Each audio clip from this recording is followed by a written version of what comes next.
looked like it could have been anything. It could have anything could have happened. Now you told me, Tina, that you were just when this grey car is coming, you were crossing the road, or were you just over? I was just parked in here, right? And I seen the Jeep coming down the road like a horrendous speed. So I stopped just before I should have.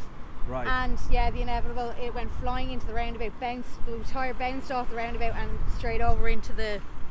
Now, we said just before the cameras rolled that we are lucky that we're able to talk about it today, that we aren't talking about a tragedy, because these moments are so dangerous that there was a child, I think, crossing, you're saying, with there was a child just here with, who I'm going to presume the mother or minder. Yeah. And only for the minder or the mother's quick thinking, the child was pulled into the side, but she was screaming like she saw what was going on herself. So there is a sort of an unfortunate kind of Scalextric's mindset on open roads, that people start to just pick up speed. I guess when they come off a motorway and they just sort of see it's two lanes, and it's it's almost like the curvature of a road suggests this is fine, I can go fast along here.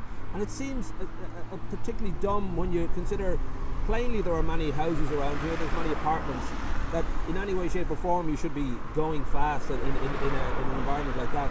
It's just asking for trouble.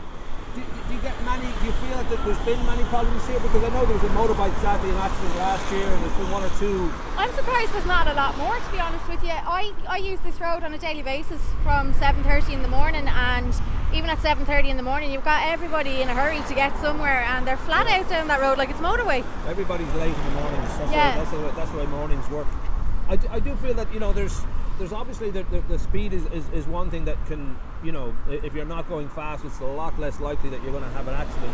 There's also a huge amount of people who can enter and leave a roundabout without ever going near their indicators or any kind of sign of letting other people know what they're doing, which I think technically makes them an asshole. I looked it up in the dictionary. Apparently, if you don't use your indicator ever on a roundabout, you are an asshole. I think so. Yeah, that's the terminology used. The hope is that thankfully, the lady did walk away from the driver walked away. Everybody walked away, very lucky. So there is a sense that was a close call yesterday as opposed to a tragedy.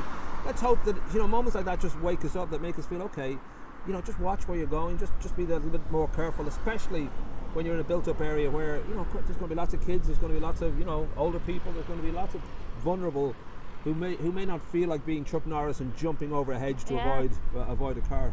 And yesterday, the time it did happen, it was a school bus time. There was a school bus due within that moment. Like, well, here's hoping. I know it's a sad thing that anybody anywhere has an accident, but at least this is a kind of a warning shot more than there was like an actual hiss that people can say, okay, let's just be a bit more careful out there. Yeah.